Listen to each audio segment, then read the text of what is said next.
Bloomberg Audio Studios. Podcasts, radio, news.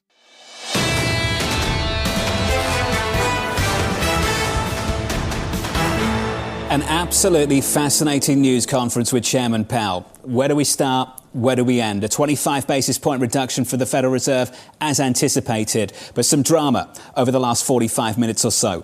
Let's start with the equity market. On the S&P 500, we look a little something like this at all-time highs, up 0.8%. On the Nasdaq, we're up by 1.6. At the moment, looking at the Russell, we're down by about 0.1%. Let's switch it up and get to the bond market, and we'll go through these yields. Let's look at yields at the moment, down 6 basis points on 2s and down about 11 on 10s. On the 30-year, we're down about 8 basis points at the moment. On policy, this was really subtle. Did they drop their easing bias? Not quite. Did they find a way to find some optionality? Without a doubt. Effectively endorsing a view that we've had around this table over the last few hours. As time goes by, these decisions get a whole lot harder. Reluctance to endorse a September forecast. Acknowledgement that downside risks have diminished. Awareness that White House policy could redefine the outlook. As anticipated, a lot of questions on one thing. This week's election. Take a listen. In the near term, the election will have no effects on our policy decisions. Here, we don't know what the timing and substance of any policy changes will be. We therefore don't know what the effects on the economy would be, specifically whether and to what extent those policies would matter for the achievement of our goal variables, maximum employment and price stability. We don't guess, we don't speculate, and we don't assume. That's the takeaway on the election.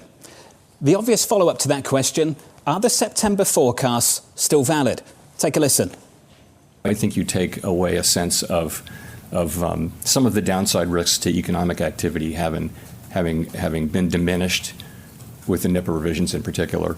And so overall feeling good about economic activity. I think really the question is December, and by December we'll have more data. I guess one more employment report, 2 more inflation reports, and lots of other data, and we'll make a decision as we get to December. So obviously that decision in December will be totally data dependent, but that sound you heard, just a door, slowly opening to a pause if they need to. Now that's policy. Let's talk about leadership. You want some tension in this news conference? Take a listen to this exchange from about 20 minutes ago. Some of the president-elect's advisors have suggested that you should resign. If he asked you to leave, would you go? No. Can you follow up on, do you think that legally you're not required to leave? No. No, and then no again. And a follow-up question a little bit later in the news conference. The answer to that follow-up, Lisa, not permitted under the law. Even demotion is not necessarily permitted under law. The interesting aspect of this, number one, he was very definitive. Number two, he had a clear answer. It was clear that he had looked at that law ahead of this meeting and that it was fresh on his mind. It seems like this is going to be a very interesting transcript that we get in 5 years. There's 2 press conferences today. Gina Smilac, Colby Smith, Steve Leisman, and all asking adult questions about the economics. I went to Craig Torres after his question, our great historian on economics, and I said, Craig, finally. And with Craig Torres launching off, John, we got into the emotion of this election and Fed independence into 2025. We've got to separate these two issues, haven't we? Policy for December, which seems highly dependent on recent data and incoming data between now and then the projections around policy, which still feels some way off at the moment. There's nothing to model, I think is basically what Chairman Powell said in that news conference. So let's park the politics just for a while, just park the policy. Based on the data we've had since that September meeting, and basically depending on the data we get when we go into December, that sounds like a Federal Reserve that's teeing us up for something that the former Vice Chair Richard Clara talked about in this program before that news conference started, that we could see Chairman Powell look to find some optionality going into December. That is what the market was looking at. And what I was looking at was a Fed funds futures, which actually, after pricing in a 95% chance of a Fed rate cut in December as recently as the end of October, was pricing in a 60% chance as recently as a few minutes ago as Jay Powell was talking. Key question is, how much does this turn up the volume on CPI that we get next Wednesday, especially given that he pinpointed just some stickiness in the latest inflation print? There's something you said when the news conference was on, Lisa and I were talking about this, and you said this is a Federal Reserve that prepared for this moment. the very fact that he responded in the fashion that he responded to the questions in such a direct way going into next year, it sets up some real tension for 2025 and perhaps even beyond. Because this is not a Fed that is just being passive and hoping people don't ask the questions. This is a Fed that's very prepared. They were prepared in how they were going to answer it. They were prepared even for the yield move question, saying that we only take it into consideration when it has been that way for a prolonged period of time. Again, this is setting up tests for the market to take into consideration at a time when they are saying they are opening the door to responding by not necessarily cutting in December. Equity markets right now, session highs, record highs on the S&P 500, up by 0.9%. Yesterday, a big sell-off in fixed income. TK, this afternoon, we're seeing a bit of a rally. Yields lower across the curve. A bit of a rally. John, do you have your 6,000 banner ready? I mean, you got to have that SPX 6,000 banner ready. What are we, TK? 17 points away? Yeah, we're not far away. There. We can't do Dow 44,000 banner, but we can do SPX 6,000. I'm sure they get there. The president-elect will be very interested in doing Dow. He will whatever be. thousand He will be. through next year. I said earlier on in the program this morning, it's funny you mentioned this. Stuart Kaiser City was sitting right there this morning and he said, TK likes the Dow. And I said, I'm trying to change that. And going into next year, I'm trying to change president-elect as well to make sure that maybe he shifts away from that to the S&P 500. I think that you have an equal chance at both. Which is no chance. Exactly. No chance. Here's my response. No. Yeah, exactly. But what about if? No. And I'm sure the president-elect would say the same thing. Rick Reeder joins us now from BlackRock, one of the very best in global fixed income and cross-asset in markets worldwide. Rick, welcome to the program. You followed that news conference. Let's just start with your first takeaway, Rick. What's your big one? So first of all, like you say, there's some drama there, and I thought that was interesting. Listen, I think I agree with the comments that they have to introduce some balance, I think, in December. Listen, I think the takeaway is they still think rate is restrictive. I still think you got to get that funds rate down to 4-ish. I think that you're going to go in December. I think you got to get you got to be really careful about the mortgage rate in this country, which we could talk about.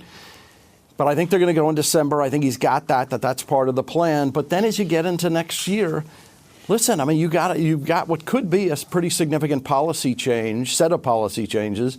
And I think the dots, when you go back to the September forecast, I think you got to, really think about that and evaluate that. I think that's going to be one of the most fascinating things going forward is how do they adjust terminal rate from here? How do they adjust where they project growth to be when you're going to go through what could be some pretty significant evolution from here. So, Rick, as I go through the calendar over at the Federal Reserve, there's 2 dates with some asterisks over the next 6 months or so. And those little stars in the corner of those dates mean you get some projections at those meetings. So the next one is December 18th. And then as we work forward into the following year, we're going to get a decision from the Federal Reserve in 2025 in the spring on March 19th. On March 19th, Rick, we'll have a new president who may be already coming forwards with some policies and some big tariffs. Rick, do you think it's still too early on March 19th to expect this Federal Reserve to bake in some policy from DJT, the former president and president-elect Donald Trump? Can I also say that I will wait and see? Listen, I think that you're going to have to evaluate that policy. I mean, we're going to get more data on tariffs. We're going to get more data on how we deal with spending deficits. Listen, I think there's some extremes that get said when you go through an election campaign like this. How aggressive we'll be on tariffs, how aggressive we'll be on cutting spending. And then I think you're going to start to see some clarity. You're going to see, by the way, you're going to see what a cabinet looks like. You're going to see who the people are. You're going to have a sense for those personalities and then, what their disposition is with regard to policy. So, yes, I think in March, then you're going to have to evaluate that and have to evaluate what it means for the forward growth forecast. That said, Rick, one thing really stood out to me in the press conference, and yes, it was the no, and the preparation for that question, but also this focus on inflation being a little bit stickier than in prior readings. And to me, that was notable because it seemed like they had left inflation for dead. That wasn't even part of the mandate. It was, sort of autopilot cutting until you sort of get to a certain place and then you wait and see. How much does this turn the volume up on CPI that comes out on Wednesday? It does. I mean, it's going to, listen, I think, one man's opinion, or more our team's forecast, listen, we think most of the descent in inflation has happened. We think you've got tremendous goods deflation. Now you've got base effects that aren't a tailwind going forward. What does service inflation do from here? I mentioned it earlier. I think shelter's a really big deal, and part of why I think you got to get that rate down. What you've seen over the last month, you look at housing affordability is still a problem. Housing starts are low, building permits are low, existing home sales are low. You have a problem today. Shelters, you're not getting enough home building. You look at all the home builder earnings, pretty rough because they're subsidizing mortgages, they're subsidizing houses through their bottom line. Listen, I think you got to get the rate down. You got to get housing moving more efficiently. Right. And that, by the way, that'll bring shelter inflation down. But that's been the thing that's sticky. But yeah, I think we're going to focus on what these, in particular, I focus on service inflation. Where are we going to be over the next couple of months? And I think it's going to be pretty important. I think most of the benefit, you've seen it play out already. Rick, it's away from your remit. I was talking with Eric Balchunas, our ETF ace. BlackRock's got an interest in Bitcoin moments from printing 77,000. Equities are moving, bonds are moving in the way we've discussed. What does Bitcoin at 77,000 signal to fixed income and to equities, and for that matter, to the dollar? These are good questions, hard questions. Listen, I would say one thing. I mean, obviously what Bitcoin is reflecting is a potential change in policy and a more favorable disposition towards crypto. I think that's point one, and that's clearly the big driver. Second one that I'll throw out there that I think is robust. Listen, we got to deal with debt and deficits, and what does it mean for currency going forward? And listen, I mean, it's a scarce asset. It's becoming more scarce. And I think, and I will say from doing a lot of client meetings, people more and more are thinking about real assets. People are thinking about, gosh, in a different world, what does it mean? We got to get our spending down because our debt is too large. Do I own some scarce assets, some real assets? And I think that's playing through. Obviously, alongside the bigger one being a more favorable disposition from policy in terms of where that is. But gosh, I hear more and more about real assets, not just crypto, but in other places. Rick, I've got to follow on that. I really want to understand from your perspective whether you see signs at the moment of people pushing back because of the deficit. So let's take yesterday's price action as just a snapshot of where things are at. So we saw a big sell-off in fixed income. And typically, if this was EM, say, and we saw moves like that, and I was worried about the fiscal position of that country, we'd see the currency weakness too. But you didn't see that yesterday. You saw a lot of dollar strength. So I'm wondering from your perspective outside of that, whether you are already seeing signs of pushback and whether you'd expect to see it pop up in the US dollar anytime soon, if at all. So I think the first thing people react to is you got a change in policy, tariffs, stronger dollar generally. And I think that's a market tends to knee-jerk. Market usually can only focus on one thing at a time. And I think it was focused on that. I don't do a client meeting today where not the first or second question is about the debt, isn't about the debt of the country, the deficits we're running. I think this administration is going to have to address, this Congress is going to have to address. It's too much debt coming due. If you said to me next year, like Lisa said, we're going to be laser focused on inflation, we're also going to be laser focused on auctions because we're issuing so much debt every single week. Every client wants to know, and I think it gets to that question of why people are buying real assets, how they're thinking about it. By the way, equities are an operating leverage machine on GDP. And, quite frankly, you think about what does well in this environment, equities still do well. But every client meeting I go to, people want to talk about the debt. And I think it is definitely going to become much, much more of the regular dialogue in everything we do investment. By the way, not just financial investors, corporate CEOs, CFOs, how they think about CapEx, R&D. I think it's going to be a big deal going forward. Can you just elaborate on that in terms of when we'll actually see it in a more dramatic fashion? Because you can make a lot of arguments for why yields have gone up. And frankly, Jay Powell said, I'm not going to parse out what's what, but some of it could be deficit. Some of it could be the political regime. Some of it could be better than expected growth. I don't even know. I don't care. It's going to stop anyway. At what point do you say this is real and this is actually a risk premium that's being put on for the first time in a long time? I would say a couple of things. Listen, it's hard to parse any individual movement that takes place in markets. But I think more and more, by the way, you look at what's happened to the credit markets. Spreads keep tightening. I've said this before. If you go through some of the companies today, high free cash flow, don't borrow on the front end of the curve, don't have any financing, don't have a maturity wall. I think you think about the U.S. government. We threaten a default every couple of years. We borrow at the front end. And the immense size of bill coupons or bill auctions we do every week, coupon auctions we do every week. Listen, I think it is, that's part of why every auction you got to watch, is the market, particularly in the back end of the curve. Listen, I think there's going to continue to be a strong bid to, and by the way, part of why I like portfolios, clip a lot of yield in the front end. Just keep clipping that yield. The back end, I think, is going to be a big focus going forward. Like you said, we've never had, I would argue, in the U.S., it's not just the amount of debt, it's the debt service. We're talking about interest rates. We used to print Treasury bills at 0%, 1%.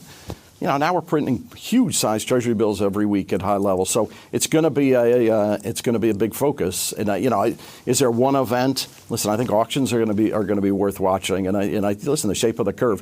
What I would say one last thing, and I think Jay Powell was very clear and right in this. Markets can be wrong a lot. We priced 2 hard landings already this year. Markets can get crazy extreme one way or the other. But I think you got to watch over time the premium we're paying in this country for the amount of debt that we're going to issue, what it means for the currency and what it means, for how much will people absorb, not just domestically, but internationally. Rick, I've heard a couple of whispers, and I'd love your response to this, from a couple of banks. They're anticipating that maybe credit trades through treasuries, investment grade US corporate credit trading through treasuries. I'd love your view on that. Is that possible? Because for some companies, we're not that far away. Do you think we could see that in the next 12 months? So, Jonathan, I never thought if you go back a few years ago, I never thought, we've talked about it years ago. Remember we were funding companies at negative yield? I never thought that would happen. Remember that in Europe? We're lending coming in. I remember explaining to my kids, I'm lending money to companies at negative. I'm paying them to take my money. But, explaining why bunds where they are, it's hard to explain. Anyway, so is it possible? It's definitely possible. The supply-demand dynamics are quite different. And it's definitely possible. These spread tightening you're seeing across the board is pretty powerful. Right. Listen, one thing, ultimately, taxing authority is a really big deal. And there's one thing that I think is hugely important for the next couple of years. There's been a massive transfer of money from the public sector to the private sector. The private sector has got, I think the number is $220 trillion of net worth. The asset coverage of the United States is pretty darn good. How do you get at that asset coverage? How do you get at that net worth to send some of that money back to the government versus what they've transferred to the private sector? And that's going to be the evolution that I think this administration is going to have to navigate. John, your insight there is critical. At least 35 years ago, I had the privilege of hearing John Templeton say the same idea, that credit would trade through full faith in credit. Then it was unbelievable. Now it's unbelievable, but it's a critical insight. Yeah, but you heard what Rick said there, and it's really important. Through the pandemic, there was a massive transfer of money, Tom, and it was from the sovereign to corporate America, to individuals, to households, which is why what we've seen ultimately, because of policy coming out of the pandemic, is that balance sheets for corporates are better, balance sheets from households were rock solid, and what got weaker, where was the leverage? The sovereign. Now, Rick, you followed that up and said that ultimately that's going to have to be a source of revenue. But that's not the policy proposal. The policy proposal, as you know, is to drop corporate tax rates from 21 to 15 with conditions, which is domestic manufacturing. I get all of that, Rick. Are you basically saying that at some point we need to understand that that's what we need to do, even if it's not what we want to do? And Rick, for that to happen, you need guardrails, you need constraining forces. And I don't see any sign of that from any policymakers in Washington. And ultimately, it means it needs to come from the market. And the question is, Rick, it's the question we've asked for a decade plus. Will the market actually provide those forces? Will they constrain the hopes of fiscal policymakers, the tax cut hopes from campaigning? Do you think the market will be a constraining factor or not? The answer is yes. Listen, I think policy generally doesn't react. Hopefully I'm wrong in this case, but generally policy doesn't react till the shark is right next to the boat. And I think, the markets will usually tend to anticipate things. And by the way, often anticipate them, too early or wrong. But I think the markets are going to be a great barometer for what, policy needs to adjust to. So, I'm hoping it's not egregious in terms of how that manifests itself. And I will say one thing. We could debate tax policy, marginal tax rates. Listen, I think the U.S. economy, there's only one way that you bring the debt down. You got to outrun it. Nominal GDP, we have to grow. The economy's got to grow. There's a series of initiatives you can have. You can have fiscal spend as long as it's got velocity to it and that the economy's growing, and then the cost of the debt has to come down and the sheer size of the debt has to come down. And then we slowly bring the debt problem down in this country. But I think it has to be a whole series of initiatives. And quite frankly, policy needs to create confidence of investors, of the general populace, that they're moving the boat in that direction. And by the way, confidence is hugely powerful. You can do a tremendous amount. Your comment or Yolt's comment about emerging markets. The one thing U.S. has, and you look at the faith in the Fed and the faith in the confidence that will ultimately do the right thing. But I think that's going to be really critical going forward. Rick, you're a money manager. Can we finish there on what you've been doing? Were you selling bonds yesterday? No. No, not yesterday. But you've been selling. I would just say, listen, without getting specific in terms of things we're doing, I think there was regulatory change, or I think there's potential regulatory change. I think the financials are interesting. I think fixed income products like mortgages are interesting when you change the regulatory dynamic around banks and their ability to buy different things. So, those assets have become more interesting.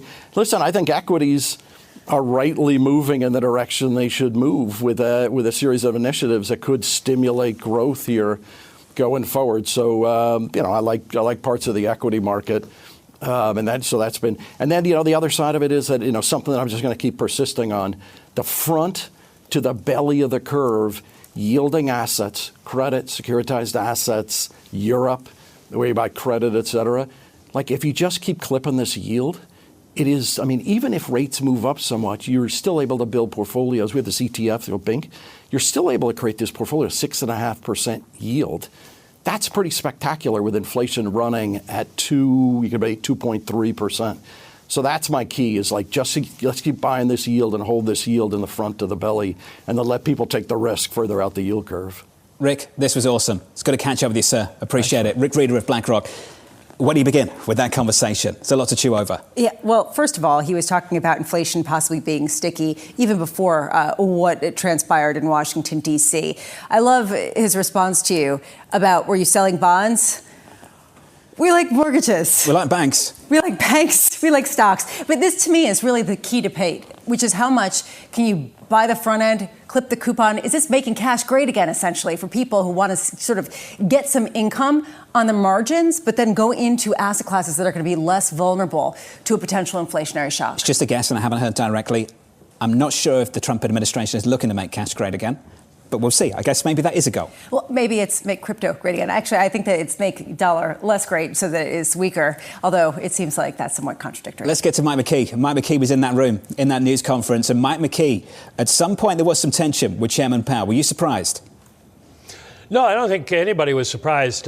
We got about as much out of him as we thought we would get on the issue of Donald Trump and the elections. He just answered with one word and then one sentence. No, he's not going to resign if asked, and it's not permitted by law for the president to demote anybody on the Fed.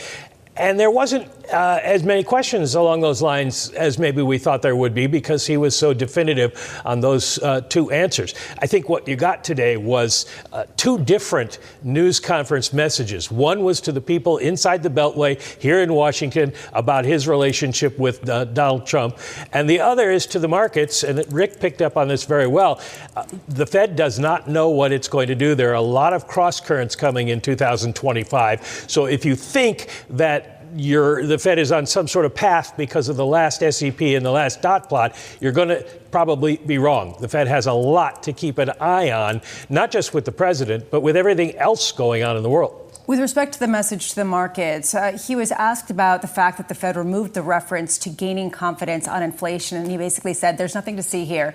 It was just a semantic issue, that we already said that and we're not going to repeat it. Do you buy that? I do. And that was the conclusion that not only I came to when I read the statement in the lockup, but that all the other reporters basically came to as well. We've seen this before. When they start changing policy, they give a rationale for that. We're moving in the direction or we're getting close to where we need to be. And then after that, they're already there. So they don't need to keep repeating that. They just took it out, as he said, for clarity. Mike McKee on the latest in that news conference. Mike, we'll have a longer conversation tomorrow when you get back to New York City. What a news conference with Chairman Powell. Dom Constant with us now of Mizuho. Dom, welcome to the programme. We'll just give you the opportunity to share your initial takes from that news conference and then we'll get into it. What stood out for you? It was pretty much as expected in the sense that he's still committing to the easing cycle. I think the sort of new news might be where might they pause in the context of the new policy regime that we'll be getting with the change in administration. But the idea is, I think there are, subject to the data really shocking, they're kind of on an autopilot to get rates down to around 4% in the early part of next year, and then we take it from there. If they have to respond to policies that adjust the balance of risks, for example, then they'll figure that out then. But the election itself isn't really affecting what we thought anyway they were going to do. Dominic, if the theme of a Trump administration is growth at any cost, pushing against all this is going to be a nominal GDP lift.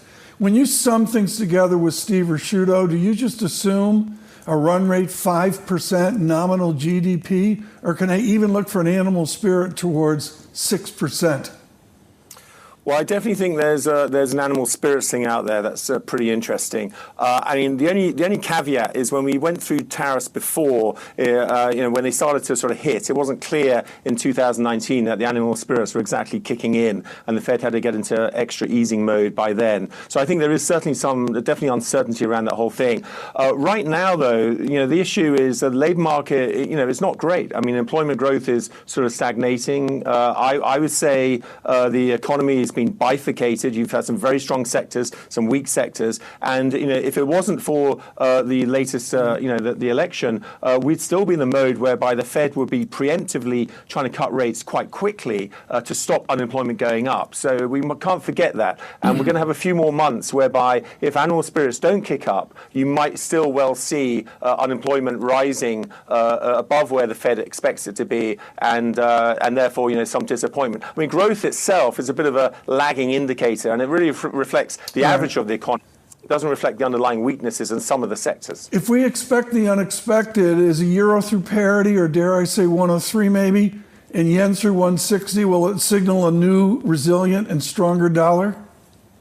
Well, I mean, it really should do. I mean, especially if you're going to start pricing for the tariffs. I mean, what we don't know is whether the tariff threat is just a threat or whether it's going to be enacted. If you are going to enact tariffs, then, there is obviously the risk the dollar is going to basically go up. And that's a big part of that. And then you get into the instance of the tariff is obviously falling onto the exporters. The consumer is going to be somewhat protected. That's where we might end up getting. But, Trump is Trump. And so, it could well be just a big bargaining chip, and we might not get the full force of the tariffs. I would say one thing about tariffs, though, is we do actually need them. If he's genuine about his tax cuts and the modification to the tax law next year, you do need the tariffs to actually pay for that. I'm guessing we're going to get the tariffs in the end. Dom, just putting the policy aside, there have been other changes that have happened in the past 3-4 weeks that also were addressed here. Yields have gone up because of economic surprises to the upside. Inflation on the margins has been slightly stickier. There have been questions about why long-term yields are so high, and frankly, why risk assets don't care, because they're basically treating it like it's for the right reason. Dom, at what point do these yields force the Fed to take notice in a way that they don't have to now? They can just dismiss it as a blip, potentially. Well, I do think a lot of the move in yields is obviously being driven by term premium, what we call term premium. And there are good reasons for why term premium is rising. One of them is tariffs, but another one is obviously the fiscal supply. So that means you kind of get this sort of steepening pressure through the yield market. And it's obviously consistent with, the deficit concerns that are being, coming out of the new policy regime forthcoming. In terms of how that affects risk assets, it's really a balancing act. If you have term premium going up, normally all else equal, risk assets would suffer. However, if on the other side of that, you're getting a sort of higher level of growth, let's say because of the fiscal stimulus coming through, then that really can easily overwhelm the impact of term premium. Term premium has been very low, so to expect it to sort of go up is not unreasonable. It's almost, if you like, normalizing by some models we look at. And if you can take a quid pro quo and say, well, look, we're going to have higher growth coming out of all of this, then there's no reason for risk assets to perform badly. And I think that's kind of where we are. So we're in a sort of, best of all possible worlds in the sense where risk assets are okay. And yes, long-term yields are rising, but they're not rising so much that they're going to unravel the story for risk assets. And bear in mind, the Fed is in restrictive mode. So by the fact that they can reduce their short-term rates, it will help anchor the curve lower. So you may well have higher term premium, but if short rates are still falling at the other end, then the whole curve is somewhat getting anchored, which is actually quite good news. And it does avoid one of the problems we had last year, if you recall. I call it the Liz Truss moment, where if the Fed threatens higher yields at the front end and you have a term premium rising in terms of hurting the long end, that's really bad news for risk assets because that kind of unravels both sides of the equation, so to speak. You said a number of things there. One aspect is you said that the Fed is clearly in restrictive territory at this point and it will be easing. Jay Powell actually maybe cast a little bit of question around just how restrictive they were, saying that they're trying to get down to a place and then adjust so that they can figure out what that neutral rate is. Do you think that he was opening the door to pausing in December, to not necessarily cutting more for the rest of this year? I sort of feel that they're pretty much on autopilot for a December cut. I definitely think he's opening the door to a pause, let's say, within the next 6 months. So they're not going to sort of run all the way down to 3%, which is where they have that neutral rate. But they could definitely pause around 4%. Pausing around 4.5% is a little premature, particularly since they haven't even wouldn't have seen the new administration come in. So, to my mind, not yet is the pause, and therefore they can sort of plow through, into a Q1 easing and then pause then. In terms of neutral and where it is, obviously no one really knows where it is, but we've done some interesting work to suggest that if interest rates don't come down, employment in certain sectors will continue to slow and go negative. And that's this kind of preemptive aspect of why they want to bring down rates. And that's kind of where, why I feel that neutral is not here. It's probably not at 4% and it's probably close to 3%, but we'll see in the end. So what do Constam and Rashudo say about a run rate of non-farm payrolls? I mean, can you get non-farm payrolls permanent under 100,000, or can you even go to a negative statistic?